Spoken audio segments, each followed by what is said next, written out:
ಹೌದು, ಇಡೀ ವಿಶ್ವವೇ ಎದುರು ನೋಡುವಂತ ಒಂದು ಜಂಬೂ ಸವಾರಿ ಆಸಕ್ತರು. ಅದಕ್ಕೆ ಇದು ವಿಶ್ವವಿಖ್ಯಾತ ಜಂಬೂ ಸವಾರಿ ಅಂತ ಕರೆಯೋದು.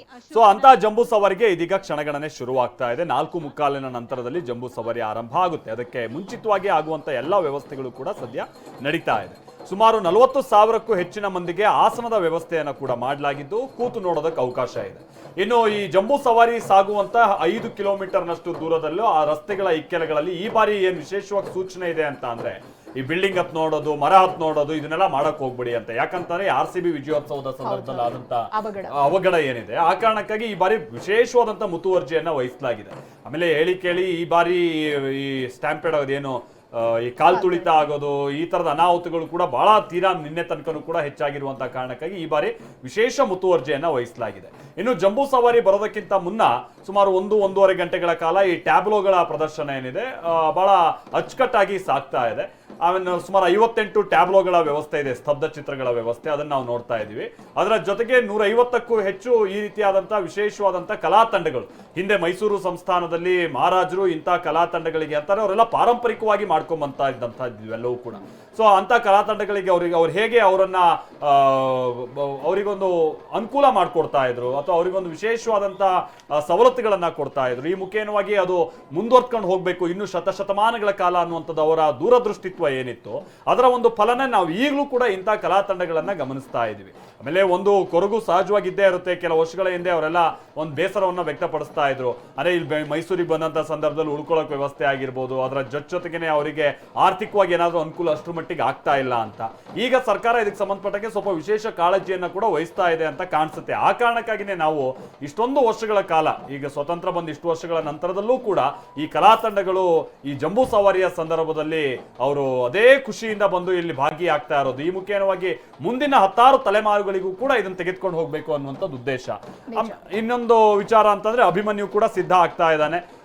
ಈಗ ಮೇಲ್ಗಡೆಗೆ ಅಭಿಮನ್ಯುವಿನ ಮೇಲೆ ಈಗ ಮೆತ್ತನೆಯ ಹಾಸಿಗೆಯನ್ನ ಹಾಸುವಂತ ಕಾರ್ಯ ಕೂಡ ಆಗ್ತಾ ಇದೆ. ಇಷ್ಟು ದಿನ ಏನಿತ್ತು, ಒಂದು 750 kgಯ ಏನು ಈ ಸ್ವಲ್ಪ ಮೆತ್ತನೆ ಹಾಸಿಗೆಯನ್ನ ಇಟ್ಟರು ಕೂಡ ನೇರವಾಗಿ ಜಂಬೂ ಸವಾರಿಗೆ ಸಂಬಂಧಪಟ್ಟ ಹಾಗಿನ ಅಂಬಾರಿಯನ್ನ ಇಡಲ್ಲ, ಅದು ಇವತ್ತೇ ಇಡೋದು. ಬಟ್ ಹಾಗಂತ 750 kgಯ ತೂಕದ ವಸ್ತುಗಳನ್ನ ಅಂಬಾರಿಯ ಒಂದು ತದ್ರೂಪ ಅಥವಾ ಅಂಬಾರಿ ರೀತಿಯಾಗೇ ಇರುವಂತಹ ಈ ಮರದ ಅಂಬಾರಿಯನ್ನ ಇಟ್ಟು ವ್ಯವಸ್ಥೆ ಇತ್ತು. ಇವತ್ತು ನಿಜವಾದಂತ ಅಂಬಾರಿಯನ್ನ ಇಡುವಂತ ಕಾರ್ಯ ಮಾಡ್ತಾರೆ. ರಾಜಮಾತೆ ಪ್ರಮೋದಾದೇವಿಯವರು ಖುದ್ದು ಅದನ್ನ ವೀಕ್ಷಿಸಿ ಎಲ್ಲ ಸರಿಯಾಗಿ ಆಗ್ತಾ ಇದೆ ಅನ್ನುವಂಥದ್ದನ್ನ ಕೂಡ ಅವರು ಗಮನ ಕೊಡ್ತಾರೆ. ಸೊ ಇದು ಮೈಸೂರು ಸಂಸ್ಥಾನದಲ್ಲಿ ಮಹಿಳೆಯರಿಗಿರುವಂತಹ ಪ್ರಾಮುಖ್ಯತೆಯೂ ಕೂಡ ಆ ಒಂದು ಸನ್ನಿವೇಶ ಸಾಕ್ಷಿಯಾಗುತ್ತೆ. ನಮ್ಮ ಜೊತೆ ಕೂತಿರುವಂಥ ಡಾಕ್ಟರ್ ಭಾರ್ಗವಿ ಅವರು ಕೂಡ ಅದನ್ನು ಹೇಳ್ತಾ ಇದ್ರು, ಮೈಸೂರು ಸಂಸ್ಥಾನದಲ್ಲಿ ಮಹಿಳೆಗಿರುವಂಥ ಪ್ರಾತಿನಿಧ್ಯ ಏನು ಎತ್ತ ಅನ್ನುವಂಥದ್ದನ್ನು. ಅದರ ಮುಂದುವರೆದ ಭಾಗವನ್ನು ನಾವು ನೋಡ್ತಾ ಹೋಗೋಣ. ಅದಕ್ಕಿಂತ ಮುನ್ನ ನೇರ ಪ್ರಸಾರದ ಕೆಲ ದೃಶ್ಯಾವಳಿಗಳನ್ನು ಬನ್ನಿ ನೋಡ್ತಾ ಹೋಗೋಣ.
ನೋಡಿ, ಪ್ರತಿಯೊಂದು ಟ್ಯಾಬ್ಲೋವನ್ನ ನೋಡಿದಾಗ ನಾವು ಈ ಕರ್ನಾಟಕದಲ್ಲಿ ವಿವಿಧತೆಯಲ್ಲಿ ಏಕತೆ ಯಾವ ರೀತಿಯಾಗಿದೆ, ಭಿನ್ನವಾದಂತಹ ಸಂಪ್ರದಾಯಗಳು, ಭಿನ್ನವಾದಂತಹ ಆಚರಣೆಗಳು, ಉಡುಗೆ ತೊಡುಗೆಗಳು, ಅವರ ನೃತ್ಯ, ಅವ್ರು ನಡೆದುಕೊಂಡು ಬಂದಿರುವಂತಹ ದಾರಿ, ಇವೆಲ್ಲವೂ ಕೂಡ ನಮಗೆ ದಸರಾ ಮಹೋತ್ಸವ ಸಂದರ್ಭ ನೋಡೋದಕ್ಕೆ ಸಿಗುತ್ತೆ. ಅದು ದಕ್ಷಿಣ ಕನ್ನಡದ ದೈವಾರಾಧನೆ ಆಗ್ಬೋದು, ಅದೇ ಉತ್ತರ ಕರ್ನಾಟಕಕ್ಕೆ ಬಂದಾಗ ಅವರಲ್ಲಿರುವಂತಹ ಜನಪದ ಹಾಡು, ಜನಪದವಾದಂತಹ ಕ್ರೀಡೆ, ಇವೆಲ್ಲವನ್ನು ಕೂಡ ನಾವು ದಸರಾ ಟ್ಯಾಬ್ಲೋನಲ್ಲಿ ನಾವು ಕಾಣಬಹುದಾಗಿದೆ. ಬೇರೆ ಬೇರೆ ರೀತಿಯಾದಂತಹ ಸ್ತಬ್ಧ ಚಿತ್ರಗಳನ್ನ ನಾವು ಗಮನಿಸ್ತಾ ಇದ್ದೀವಿ. ನೇರ ದೃಶ್ಯಗಳನ್ನ ನೀವು ಗಮನಿಸ್ತಾ ಇದ್ದೀರಾ. ಇದಾಗಲೇ ಬಹಳಷ್ಟು ಟ್ಯಾಬ್ಲೋಗಳು ಮುಂದೆ ಸಾಗ್ತಾ ಇದೆ. ಅದರ ಜೊತೆಗೆ ಐತಿಹಾಸಿಕ ಕಟ್ಟಡಗಳಿರುವಂತಹ ಸ್ತಬ್ಧ ಚಿತ್ರ ಅವುಗಳನ್ನು ನಾವು ಕೂಡ ಗಮನಿಸಬಹುದು. ಇವತ್ತಿನ ದಸರಾ ಮಹೋತ್ಸವದಲ್ಲಿ ಪ್ರತಿ ವರ್ಷದಂತೆ ಈ ಬಾರಿಯೂ ಕೂಡ ಗತ ವೈಭವ ಮತ್ತೆ ಮೈಸೂರಿನಲ್ಲಿ ಮರುಗಳಿಸಿದೆ. ಕಲಾ ತಂಡಗಳ ಮೆರುಗು ಒಂದು ಕಡೆ ಇದೆ, ಮತ್ತೊಂದು ಕಡೆಯಲ್ಲಿ ಕಂಗೊಳಿಸ್ತಾ ಇರುವಂತಹ ಟ್ಯಾಬ್ಲೋಗಳು ಎಷ್ಟು ಸೌಂದರ್ಯ ಇದೆ. ಇಡೀ ಕರ್ನಾಟಕದ ಸೌಂದರ್ಯವನ್ನ ನೀವು ಮೈಸೂರಿನಲ್ಲಿ ಇವತ್ತು ಗಮನಿಸಬಹುದು. ಇದೇ ಕಾರಣಕ್ಕೆ ರಾಜ್ಯದ ಬೇರೆ ಬೇರೆ ಕಡೆಗಳಿಂದ ಜನ ಮೈಸೂರಿನ ಕಡೆಗೆ ಮುಖ ಮಾಡ್ತಾರೆ, ಇದೇ ಸೌಂದರ್ಯವನ್ನ ನೋಡೋದಕ್ಕೆ, ಇದೇ ಇತಿಹಾಸವನ್ನ ಮತ್ತೆ ಮೆಲುಕು ಹಾಕೋದಕ್ಕೆ. ನಿಮಗೆ ಮೈಸೂರು ಹೋದ್ರೆ ಸ್ವಲ್ಪ ಕಷ್ಟ ಆಗ್ಬೋದೇನೋ ಎಲ್ಲವನ್ನ ಬಹಳ ಹತ್ತಿರದಿಂದ ನೋಡೋದಕ್ಕೆ. TV9 ಸ್ಕ್ರೀನ್ ನಲ್ಲಿ ನೀವು ಅದನ್ನ ನೇರವಾಗಿ ಗಮನಿಸಬಹುದು. ಆಮೇಲೆ ಕ್ಲೋಸ್ ಅಪ್ ದೃಶ್ಯಗಳು, ಅಲ್ಲಿ ಏನಾಗ್ತಾ ಇದೆ ಏನು ಅನ್ನೋದನ್ನ ಬಹಳ ಕ್ಲಿಯರ್ ಆಗಿ ನೀವು ಲೈವ್ ದೃಶ್ಯಗಳನ್ನ ನೀವು ಗಮನಿಸಬಹುದು. ಅರಮನೆ ನಗರಿ ಮೈಸೂರಿನಿಂದ ನೇರ ದೃಶ್ಯ ಇದು. ಏನಾಗ್ತಾ ಇದೆ ಈ ಕ್ಷಣಕ್ಕೆ ಅನ್ನುವಂಥದ್ದನ್ನ ನಾವು ತೋರಿಸ್ತಾ ಇದ್ದೀವಿ. ಜೊತೆಗೆ ಇದಕ್ಕೆ ಸಂಬಂಧಪಟ್ಟಂತ ವಿವರಣೆಯನ್ನ ಕೂಡ ಕೊಡ್ತೀವಿ. ಪ್ರತಿ ಸ್ತಬ್ಧ ಚಿತ್ರ ಆಗಿರ್ಬೋದು, ಮೈಸೂರಿನ ಇತಿಹಾಸ ಆಗಿರ್ಬೋದು, ರಾಜರ ಆಳ್ವಿಕೆಯಿಂದ ಹಿಡಿದು ಇದೀಗ ನಾಡದೇವತೆಯ ಉತ್ಸವದವರೆಗೂ ಕೂಡ ಬಂದಿರುವಂತಹ ದಾರಿ, ಇವೆಲ್ಲದರ ಬಗ್ಗೆ ವಿವರಣೆ ಸಮೇತವಾಗಿ ಇವತ್ತಿನ ನೇರ ಪ್ರಸಾರವನ್ನ ನೀವು ವೀಕ್ಷಿಸಬಹುದು TV9 ನಲ್ಲಿ.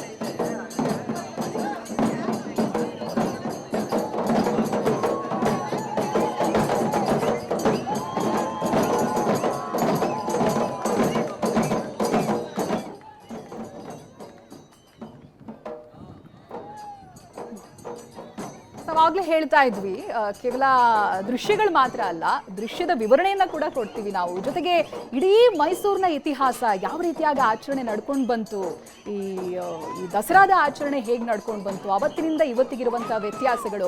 ಜೊತೆಗೆ ಭಾರ್ಗವಿ ಅಮ್ಮ ಹೇಳ್ತಾ ಇದ್ರು, ಹೆಣ್ಮಕ್ಕಳ ಸಾಧನೆ ಇದರ ಹಿಂದೆ, ಹೆಣ್ಮಕ್ಕಳ ಕೊಡುಗೆ ಎಷ್ಟರ ಮಟ್ಟಿಗೆ ಇದೆ ಅನ್ನೋದಾಗಿ. ಅಮ್ಮ ನೀವು ವಿವರಿಸ್ತಾ ಇದ್ರಿ ಯಾವಾಗಲೇ, ಯಾವ ರೀತಿಯಾಗಿ ಇದಕ್ಕೊಂದು ಇತಿಹಾಸ ಇದೆ ಅನ್ನೋದು. ಅದೇ ನಾನು ಪ್ರಾರಂಭದಿಂದ ಶುರು ಮಾಡಿದ್ದು.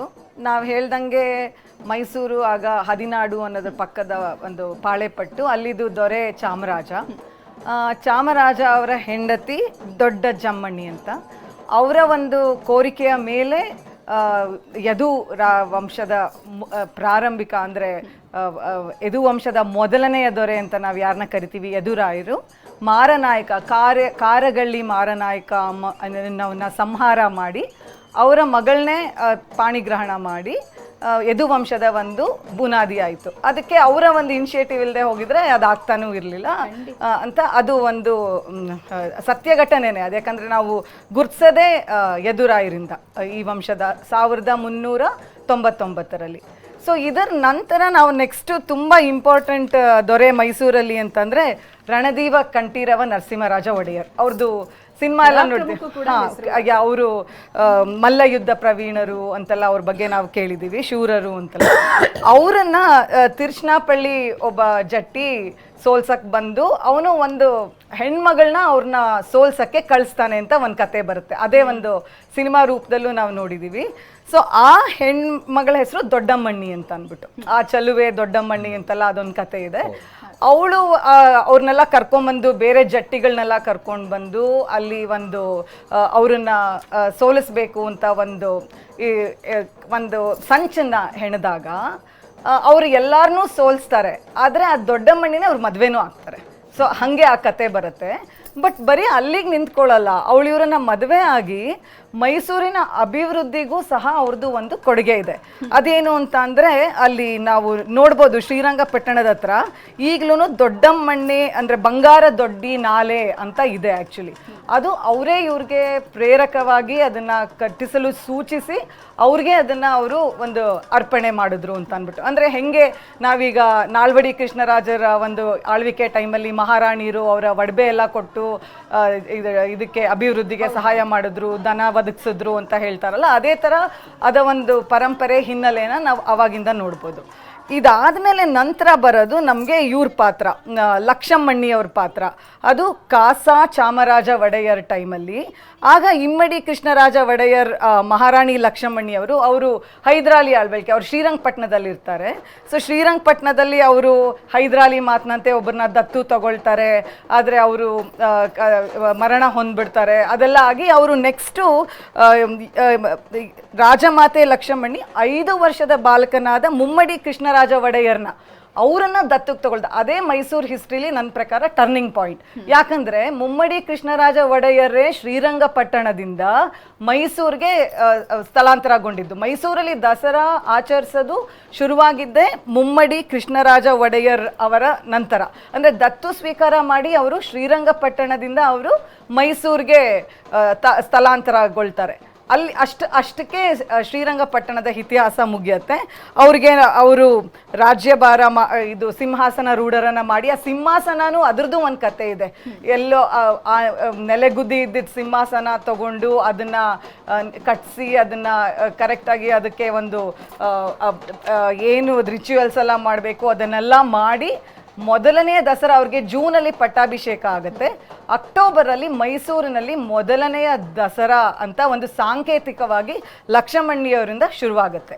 ಆವಾಗ ಅದು ಅವರ ಒಂದು ಪಾತ್ರ. ಈಗ ನಾವು ದಸರಾ ಬಗ್ಗೆ ಮಾತಾಡ್ತಾ ಇದ್ದೀವಿ, ದಸರಾನ ಯಾರು ಶುರು ಮಾಡಿಸಿದ್ದು, ಅದಕ್ಕೆ ಯಾರು ಬೆಂಬಲ ಕೊಟ್ಟಿದ್ದು, ಹಾಗೆಲ್ಲ ನಾವು ಯೋಚನೆ ಮಾಡ್ಕೊಂಡು ಹೋದ್ರೆ ಈಗ ಲಕ್ಷಮಣ್ಣಿ ಪಾತ್ರನೂ ಬಂತು. ಆಮೇಲೆ ಅಷ್ಟೇ ಅಲ್ಲ, ಅವರೇನೆ ಇವ್ರಿಗೆ ಪ್ರಜಾಪ್ರತಿನಿಧಿ ಸಭೆ ಅಂತಾನು ಒಂದು ಅವ್ರ ಕಾಲದಲ್ಲಿ ಸ್ಟಾರ್ಟ್ ಆಗುತ್ತೆ.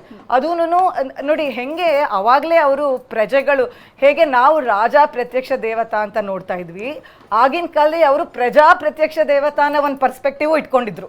ಅಂದ್ರೆ ಅವರು ಜಸ್ಟ್ ಇವರು ಸರ್ ಕುಲಕರ್ಣಿ ಸರ್ ಹೇಳ್ತಾ ಇದ್ರು, ಪದ್ಮನಾಭ ದೇವಸ್ಥಾನದ ಸಂಸ್ಥಾನದಲ್ಲಿ ಅವರು ದೇವರಿಗೆ ಸರೆಂಡರ್ ಆಗ್ಬಿಟ್ಟಿದ್ರು, ಅವ್ರಿಗೆ ರಾಜ ಅನ್ನೋ ಅಹಂಕಾರ ಇರಲಿಲ್ಲ ಅಂತ ಅಂದ್ಬಿಟ್ಟು. ಸೊ ಇವರು ಅದೇ ತರ ಒಂದು ಬ್ರಿಟಿಷರ ಒಂದು ಕೋರಿಕೆಗಿಂತನೂ ಮುಂಚೆನೆ ಅವರೇ ಪ್ರಜಾಪ್ರಭುತ್ವ ಸಭೆನ ಒಂದು ಶುರು ಮಾಡಿದ್ರು. ಅದಾದ್ಮೇಲೆ ನೆಕ್ಸ್ಟ್ ಇಂಪಾರ್ಟೆಂಟ್ ರೋಲ್ ಮಾಡೋದು ಅಥವಾ ನಾವು ಗುರುತಿಸ್ಬೇಕಾಗಿರೋದು ರಾಣಿ ಲಕ್ಷ್ಮೀ ವಿಲಾಸ ಸನ್ನಿಧಾನ ಅವ್ರನ್ನ. ಅವರು 10ನೇ ಚಾಮರಾಜ ಒಡೆಯರ್ ಅವರ ಪತ್ನಿ. ಅವರು ಅನಿರೀಕ್ಷಿತವಾಗಿ ಮರಣ ಹೊಂದಾಗ ಅವರೇ ನಾಲ್ವಡಿ ಕೃಷ್ಣರಾಜ ಒಡೆಯರು 5 ವರ್ಷದ ಬಾಲಕ. ಸೊ ಅವರೇ ಪೋಷಣೆ ಮಾಡಿ ಅವರೇ ಇನ್ಫ್ಯಾಕ್ಟ್ ರೀಜೆಂಟ್ ವಾಣಿ ಲಕ್ಷ್ಮೀ ವಿಲಾಸ್ ಅವರೇ ಆಳ್ವಿಕೆ. ಅವರು 1902 ಒಳಗಡೆ ಪಟ್ಟಕ್ಕೆ ಬರೋ ತನಕ ಮೈಸೂರಿನ ರಾಜ್ಯಭಾರ ಆಗಿನ ದಿವಾನ್ರ ಜೊತೆ ಸೇರ್ಕೊಂಡು ನಡೆಸಿದ್ದೆ ರಾಣಿ ರೀಜೆಂಟ್ ವಾಣಿ ವಿಲಾಸ್ ಸನ್ನಿಧಾನ. ಕೆಂಪರಾಜಮ್ಮಣ್ಣಿ ಅಂತಾನು ಅವ್ರ ಹೆಸರು, ಅವರೇ ಮಾಡಿದ್ರು ಅಂತ ಹೇಳ್ತಾರೆ. ಆಮೇಲೆ ಅಷ್ಟೇ ಅಲ್ಲ, ಅವರು ವಾಣಿ ವಿಲಾಸ್ ಹೈಸ್ಕೂಲ್ನ ನಾವೀಗೇನು ನೋಡ್ತೀವಿ ಮೈಸೂರಲ್ಲಿ, ಅದನ್ನ ಸ್ಥಾಪನೆ ಮಾಡಿದ್ದು ಅವರೇನೆ. ಅಂದ್ರೆ ಹೆಣ್ಮಕ್ಳ ವಿಚಾರ ನಾವು ಮಾತಾಡ್ತಾ ಇದ್ದೀವಿ, ಹೆಣ್ಮಕ್ಳ ಎಜುಕೇಶನ್ಗೆ ಅವಾಗ್ಲೇನೆ ಅವರು ನಾವು ಯೋಚನೆ ಮಾಡ್ಬೋದು. ಆಗಿನ ಕಾಲದಲ್ಲಿ ಹೆಣ್ಮಕ್ಳಿಗೆ 10 ವರ್ಷಕ್ಕೆ ಮದ್ವೆ ಮಾಡ್ಬಿಡ್ತಾ ಇದ್ರು. ಅಂತ ಕಾಲದಲ್ಲಿ ಅವರು ಒಂದು ದೂರದೃಷ್ಟಿಯ ಫಲವಾಗಿ ಹೆಣ್ಣು ಮಕ್ಕಳಿಗೆನೆ ವಾಣಿ ವಿಲಾಸ ಹೈಸ್ಕೂಲ ಒಂದು ಸ್ಥಾಪನೆನೂ ಆಯ್ತು. ಆಮೇಲೆ ಅಫ್ಕೋರ್ಸ್ ಮಹಾರಾಣಿ ಕಾಲೇಜು ಎಲ್ಲ ಅದನ್ನೆಲ್ಲ ನಾವು ಮೈಸೂರಲ್ಲಿ ನೋಡ್ಬೋದಲ್ಲ, ಅದನ್ನೆಲ್ಲ ನಾವು ಆಮೇಲೆ ಈಗಿನೂ ಅಷ್ಟೇ ಪ್ರಮೋದಾದೇವಿ ಅವರು ತಗೊಂಡಿದ್ದ ಇನಿಷಿಯೇಟಿವ್ ಇದು ಈಗಿನ ಒಂದು ದಸರಾ ಮುಂದುವರಿಯಕ್ಕೂ ಅವ್ರು ತಗೊಂಡಿರೋ ಒಂದು ನಿರ್ಧಾರದ ಫಲಾನೇನೆ. ಇಲ್ಲದೆ ಹೋದ್ರೆ ಲಾಸ್ಟ್ ಟೈಮ್ ನಾವು ನೋಡ್ದಂಗೆ ಪಟ್ಟದ ಕತ್ತಿಗೆ ಶ್ರೀಕಂಠದತ್ತ ನರಸಿಂಹರಾಜ ಒಡೆಯರ್ ನಿಧನದ ನಂತರ ಮೊದಲನೇ ವರ್ಷ ಪಟ್ಟದ ಕತ್ತಿಗೆನೆ ಇಟ್ಟು ಪೂಜೆ ಮಾಡಿದ್ದು. ಯಾಕಂದ್ರೆ ಆಗ ನಮ್ಗೆ ರಾಜ ಇರಲಿಲ್ಲ. ಸೊ ಈಗ ಯದುವೀರ್ನ ದತ್ತು ತಗೊಂಡು ಅವ್ರಿಗೆ ಒಂದು ಪೋಷಿಸಿ ಎಲ್ಲ ಮಾಡಿರೋದ್ರಲ್ಲೂ ಪ್ರಮೋದಾದೇವಿ ಅವ್ರ ಪಾತ್ರ ಬಹಳ ದೊಡ್ಡದು. ಆದ್ರಿಂದ ನನ್ನ ಪ್ರಕಾರ ಮೈಸೂರಿನ ಒಂದು ಇತಿಹಾಸ ತಗೊಂಡ್ರೆ ರಾಣಿಯರ ಪಾತ್ರ ಬಹುದೊಡ್ಡದು. ಆದ್ರೆ ಇದೆಲ್ಲೂ ಮುಂಚೂಣಿಗೆ ಬಂದಿಲ್ಲ. ನಾವು ಮಾತಾಡದೇ ಇದ್ರೆ ಇನ್ಯಾರು ಮಾತಾಡ್ತಾರೆ ಅದನ್ನ. ಮುಂಚೂಣಿ ಅಂದ್ರೆ ರಾಣಿಯರನ್ನ ಪಕ್ಕಕ್ಕಿಟ್ಟು ಮೈಸೂರಿನ ಇತಿಹಾಸವನ್ನ ನಾವು ಬಟ್ ಈ ರೀತಿಯಾದಂತ ನಿರ್ಧಾರ ಆ ತರ ಅಲ್ಲ. ಅಂದ್ರೆ ಮುಂಚೂಣಿಗೆ ಬಂದಿಲ್ಲ ಅಂದ್ರೆ ನಾವು ಜಾಸ್ತಿ ಅದ್ರ ಬಗ್ಗೆ ಉಲ್ಲೇಖನ ಮಾಡ್ತಾ ಇಲ್ಲ. ಅದನ್ನ ಮಾಡ್ಬೇಕು ಅಂತ ನನ್ನ ಒಂದು ಸಣ್ಣ ಕರೆಕ್ಷನ್ ಅನ್ನೋದಕ್ಕಿಂತ ಅದಕ್ಕೆ ಹೇಳ್ಬೇಕು, ಆಡ್ ಮಾಡ್ಬೇಕು. ಇಲ್ಲ ಯಾಕಂದ್ರೆ ಇತಿಹಾಸವನ್ನು, ಮೈಸೂರಿನ ಇತಿಹಾಸವನ್ನು ನೋಡಿದಾಗ ಪ್ರತಿಯೊಬ್ಬ ಇತಿಹಾಸಕಾರನು ಕೂಡ ಮೈಸೂರು ಅರಮನೆಯಲ್ಲಿ ಮಹಾರಾಣಿಯರ ಪಾತ್ರದ ಬಗ್ಗೆ ಅತ್ಯಂತ ಸ್ಪಷ್ಟ ನುಡಿಗಳಲ್ಲಿ ಉಲ್ಲೇಖ ಮಾಡಿದ್ದಾರೆ. ಇವತ್ತಿಗೂ ಕೂಡ ಮೈಸೂರಿನ ಗರ್ಲ್ಸ್ ಎಜುಕೇಷನ್ನಲ್ಲಿ ಮೈಸೂರು ಮಹಾರಾಣಿಯರ ಪಾತ್ರ ಅದು ಒಂದೇ ಅಲ್ಲ, ಹಾಸ್ಪಿಟಲ್ ಫಸ್ಟ್ ಟ್ಯೂಬರ್ಕೋಲೋಸಿಸ್ ಹಾಸ್ಪಿಟಲ್ ಆಗೋದು ಕೂಡ ಕೃಷ್ಣ ಜಮ್ಮಣ್ಣಿ ಅವರ ಹೆಸರಿನಲ್ಲೇ ಆಗುವಂತಹದ್ದು. ಸೊ ಎಲ್ಲೂ ಕೂಡ ಬೆಂಗಳೂರಲ್ಲೂ ಸಹ, ಮೈಸೂರಿನಷ್ಟೇ ಅಲ್ಲ, ಬೆಂಗಳೂರಲ್ಲಿ ಮಹಾರಾಣಿಸ್ ಕಾಲೇಜ್ ಇರ್ಬೋದು ಅಥವಾ ಇನ್ನೊಂದಿರ್ಬೋದು, ಎಲ್ಲಾ ಕಡೆನೂ ನೋಡಿ ಮಹಾರಾಣಿಯನ್ನ ಹೆಸರು ಬರುತ್ತಲ್ಲ, ಅಲ್ಲೆಲ್ಲ ಅವರು ಹೆಂಗಸರಿಗೋಸ್ಕರ, ಮಹಿಳೆಯರಿಗೋಸ್ಕರ, ಹೆಣ್ಣು ಮಕ್ಕಳಿಗೋಸ್ಕರನೇ ಮಾಡಿದ ಒಂದು ಸೌಲಭ್ಯ ಅಂತ ನಾವು ಹೇಳ್ಬೋದು. ಅಂದ್ರೆ ಹೆಣ್ಣು ಮಕ್ಕಳ ಒಂದು ಬೆಳವಣಿಗೆಗೆ ಅವರು ಕೊಡ್ತಾ ಇದ್ದಿದ್ದ ಒಂದು ವಿಶೇಷ ಕಾಳಜಿ ಅಂತ ಹೇಳಿದ್ರು ತಪ್ಪಾಗ್ಲಾರದು. ಲೇಡಿ ಡಫ್ರಿನ್ ಅವರ ಗಂಡ ಡಫ್ರಿನ್ ಗವರ್ನರ್ ಜನರಲ್ ಆಗಿದ್ದಾಗ ಮೈಸೂರಿಗೆ ಬರ್ತಾರೆ. ಅವರು ಇಬ್ಬರು ಮೈಸೂರಿಗೆ ಬರ್ತಾರೆ, ಫಸ್ಟ್ ಲೇಡಿ ಮತ್ತು ಡಫ್ರಿನ್ ಇಬ್ಬರು ಬರ್ತಾರೆ. ಬಂದಾಗ ಮೈಸೂರಲ್ಲಿ ಅವರು ಬಂದದ್ದನ್ನು ಸ್ಮರಣಾರ್ಥ ಮಾಡೋದಕ್ಕೋಸ್ಕರವಾಗಿ ಇವೆರಡು ಜನ ನೋಡಿದಿರೋ ಗೊತ್ತಿಲ್ಲ ನೀವು, ಇದಿದೆಯಲ್ವಾ ಎಂಥದ್ದು ಮಾರ್ಕೆಟು ಮತ್ತು ಮಾರ್ಕೆಟಿಂದ ಮುಂದೆ ಬಂದರೆ ಒಂದು ರಸ್ತೆ ಇದೆ, ವಿನೋಬ ರಸ್ತೆ ಅಂತ ಕರೀತಾರೆ ಅದನ್ನು. ಮುಂಚೆ ಅದನ್ನು ಶಿವರಾಂಪೇಟೆ ಅಂತ ಈಗಲೂ ನಾವು ಕರಿತೀವಿ, ಶಿವರಾಂಪೇಟೆ ಅಂತ. ಈಗ ಅದನ್ನು ವಿನೋಬ ರಸ್ತೆ ಅಂತ ಕರೀತಾರೆ. ಆ ವಿನೋಬ ರಸ್ತೆ ಬಂದು ಸಯಾಜಿರಾವರು ರಸ್ತೆಗೆ ಸೇರೋ ಒಂದು ಮಧ್ಯದಲ್ಲಿ ಒಂದು ವೃತ್ತ ಇದೆ, ಚಿಕ್ಕ ವೃತ್ತ ಇದೆ. ಆ ವೃತ್ತದಲ್ಲಿ ಒಂದು ಗಡಿಯಾರ ಇದೆ. ಆ ಗಡಿಯಾರ ಮೈಸೂರಿನ ಅತ್ಯಂತ ಪ್ರಾಚೀನ ಗಡಿಯಾರಗಳಲ್ಲೂ ಒಂದು. ಡಫ್ರಿನ್ ಸರ್ಕಲ್ ಅಂತ ಕರೀತಾರೆ ಅದನ್ನು, ಡಫ್ರಿನ್ ಕ್ಲಾಕ್ ಅಂತ ಕೂಡ ಕರೀತಾರೆ ಅದನ್ನು. ಮೈಸೂರಲ್ಲಿ ಸಾಮಾನ್ಯವಾಗಿ ಚಿಕ್ಕ ಗಡಿಯಾರ ಅಂತ ಕರೀತಾರೆ. ಆ ಲೇಡಿ ಡಫ್ರಿನ್ ಅವರು ಬಂದಾಗ ಆಕೆ ಮೈಸೂರು ಸಂಸ್ಥಾನ, ಅವಾಗ ಇನ್ನೂ ಚಾಮರಾಜ ಒಡೆಯರು ಇದ್ದರು, ಮೈಸೂರು ಸಂಸ್ಥಾನ ಈ ಹೆಣ್ಣು ಮಕ್ಕಳ ಶಿಕ್ಷಣಕ್ಕೆ ಕೊಟ್ಟಂತಹ ಕೊಡುಗೆಯನ್ನು ಗಮನಿಸಿ ಆ ಫಸ್ಟ್ ಲೇಡಿ ಆವತ್ತಿಗೆ, ಜಸ್ಟ್ ಇಮ್ಯಾಜಿನ್, ಇವತ್ತಿನ ದುಡ್ಡಲ್ಲಿ ಲೆಕ್ಕ ಹಾಕಬೇಡಿ, ಆವತ್ತಿಗೆ 10,000 ರೂಪಾಯಿಗಳನ್ನು ಇಲ್ಲಿನ ಹೆಣ್ಣು ಮಕ್ಕಳ ಶಿಕ್ಷಣಕ್ಕಾಗಿ ಪುದುವಟ್ಟು ಕೊಟ್ಟು ಹೋಗ್ತಾರೆ. ನೋಡಿ ಇದು ಎಷ್ಟು ಅದು ಆ ಲೇಡಿ, ಅದು first lady, she is not lady Dufferin. ಅವರು ಮೈಸೂರಿಗೆ ಸಂಬಂಧಪಟ್ಟವರಲ್ಲ. ಆದರೆ ಮೈಸೂರಿನ ಆಡಳಿತಾತ್ಮಕವಾಗಿ ನಾವು ರಾಜರುಗಳ ಹೆಸರುಗಳನ್ನು ಯಾದಿಯಲ್ಲಿ ಹೇಳುವಾಗ ಅತ್ಯಂತ ಪ್ರಮುಖವಾಗಿ ಹೇಳಬೇಕಾದಂತಹ ಹೆಸರು ರಾಜ ಒಡೆಯರು, ಅತ್ಯಂತ ಪ್ರಮುಖವಾಗಿ. ಯಾಕೆ ಅಂದರೆ ಅದಕ್ಕಿಂತ ಹಿಂದಕ್ಕೆ ಬರುತ್ತೀನಿ ಅಂತ ಹೇಳಿದ್ರೆ, 3ನೇ ಬೆಟ್ಟದ ಚಾಮರಾಜ ಒಡೆಯರು 1513ರಿಂದ 78 ತನಕ ಆಳ್ವಿಕೆ ಮಾಡ್ತಾರೆ. ಅವರು ಶಾಸನಗಳು ಸಿಕ್ಕಿವೆ ಅವರದ್ದು. ಆ ವ್ಯಕ್ತಿ ಅವತ್ತು 33 ಹಳ್ಳಿಯ ಒಂದು ಆಡಳಿತಾತ್ಮಕ ವ್ಯವಸ್ಥೆಯನ್ನು 3ನೇ ಬೆಟ್ಟದ ಚಾಮರಾಜ ಒಡೆಯರು ನಿರೂಪಿಸದೆ ಹೋಗಿದ್ದಿದ್ದರೆ ಮೈಸೂರು ಸಂಸ್ಥಾನ ಮುಂದುವರಿತಾ ಇರಲಿಲ್ಲ. ಎರಡನೇದು, ರಾಜ ಒಡೆಯರು ಶ್ರೀರಂಗಪಟ್ಟಣವನ್ನು 1610ರಲ್ಲಿ ಗೆದ್ದುಕೊಳ್ಳದೆ ಹೋಗಿದ್ದಿದ್ರೆ, ಮೈಸೂರಿನ ರಾಜಧಾನಿಯನ್ನು ಶ್ರೀರಂಗಪಟ್ಟಣಕ್ಕೆ ವರ್ಗಾಯಿಸಿ ಆ ಬೆಳವಣಿಗೆಯನ್ನು ಮಾಡದೇನೆ ಹೋಗಿದ್ದಿದ್ರೆ, ಮತ್ತು ಮೈಸೂರು ಸಂಸ್ಥಾನ, ಕುಲಕರ್ಣಿಯವರು ಮಾತಾಡ್ತಾ ಆಫ್ ಬ್ರೇಕಲ್ಲಿ ಹೇಳ್ತಾ ಇದ್ರು, ಮೈಸೂರು ಮತ್ತು ನಾವು ವಿಜಯನಗರ ಸಾಮ್ರಾಜ್ಯದ ನಡುವಿನ ಸಂಬಂಧವನ್ನು ಮಾತಾಡಬೇಕು ಅಂತ. ಮೈಸೂರು ಮತ್ತು ವಿಜಯನಗರದ ಸಾಮ್ರಾಜ್ಯ ಎಷ್ಟರ ಮಟ್ಟಕ್ಕೆ ಅವಾಗ ಅನ್ಯೋನ್ಯತೆ ಇತ್ತು ಅಂದರೆ, ಶ್ರೀರಂಗಪಟ್ಟಣದಲ್ಲಿ ಆಳ್ವಿಕೆಯನ್ನು ಮಾಡ್ತಾ ಇದ್ದಂತಹ ವಿಜಯನಗರದ ರಾಜಪ್ರತಿನಿಧಿ ತಿರುಮಲ ಶ್ರೀರಂಗಪಟ್ಟಣದ ಇಂದ ಇದ್ದರೂ ಕೂಡ ಅವನು ವಿಜಯನಗರದ ಅರಸನಿಗೆ ವಿರೋಧವಾಗಿ ನಡ್ಕೊಳ್ತಾನೆ. ಮಧುರೆಯನ್ನು ಹೋಗಿ ಆಕ್ರಮಣ ಮಾಡಿ ಆತನಿಂದ ಕಪ್ಪ ಕಾಣಿಕೆಯನ್ನು ವಸೂಲು ಮಾಡ್ಕೊಂಡು ಬಂತ ಇವನಿಗೆ ಆದೇಶ ಮಾಡಿದ್ರೆ ಚಕ್ರವರ್ತಿ, ಇವನು ವಿರೋಧಿಯ ಜೊತೆಗೆ ಕೈ ಜೋಡಿಸಿ ಏನನ್ನೂ ಮಾಡದೆ ಹಿಂತಿರುಗಿ ಬಂದು ಶ್ರೀರಂಗಪಟ್ಟಣದಲ್ಲಿ ಕೂತ್ಕೊಳ್ತಾನೆ. ಆ ಸಂದರ್ಭದಲ್ಲಿ ರಾಜ ಒಡೆಯರಿಗೆ ಒಂದು ಅಂದರೆ ಅವರಿಗೆ ಒಂದು ವರದಿ ಬರುತ್ತೆ, ಅಥವಾ ಅವರಿಗೆ ಒಂದು ಚಕ್ರವರ್ತಿ ಹೇಳ್ತಾನೆ, ನೀನು ಶ್ರೀರಂಗಪಟ್ಟಣದ ಆಡಳಿತಾತ್ಮಕ ವ್ಯವಸ್ಥೆಯನ್ನು ನೋಡಿಕೊಳ್ಳುವಂತಹ ಕೆಲಸ ಮಾಡು ಅಂತ. ಅಲ್ಲಿಂದ ಪ್ರಾಧಾನ್ಯತೆ ರಾಜ ಒಡೆಯರಿಗೆ ಜಾಸ್ತಿ ಆಗುತ್ತೆ, ಮೈಸೂರು ಸಂಸ್ಥಾನ ಬೆಳಿಲಿಕ್ಕೆ ಕಾರಣ. ಈ ಇತಿಹಾಸವು ಕೂಡ ಬಹಳ ರೋಚಕವಾಗಿರುವಂಥದ್ದು. ಮೈಸೂರು ಸಂಸ್ಥಾನದ ಒಂದೊಂದು ಇತಿಹಾಸ ಕೂಡ ಕೇಳೋದಕ್ಕೆ ಬಹಳ ಅದ್ಭುತವಾಗಿರುತ್ತೆ. ಆ ಕಾಲಘಟ್ಟವನ್ನು ನಾವು ಹಾಗೆ ಒಂದು ಪಿಕ್ಚರೈಸ್ ಮಾಡ್ಕೊಳ್ತಾ ಹೋಗ್ಬಿಡ್ಬೋದು. ಮತ್ತಷ್ಟು ಇದಕ್ಕೆ ಸಂಬಂಧಪಟ್ಟ ಹಾಗೆ ಮಾಹಿತಿ ನೋಡ್ತಾ ಚಿಕ್ಕಮ್ಮ.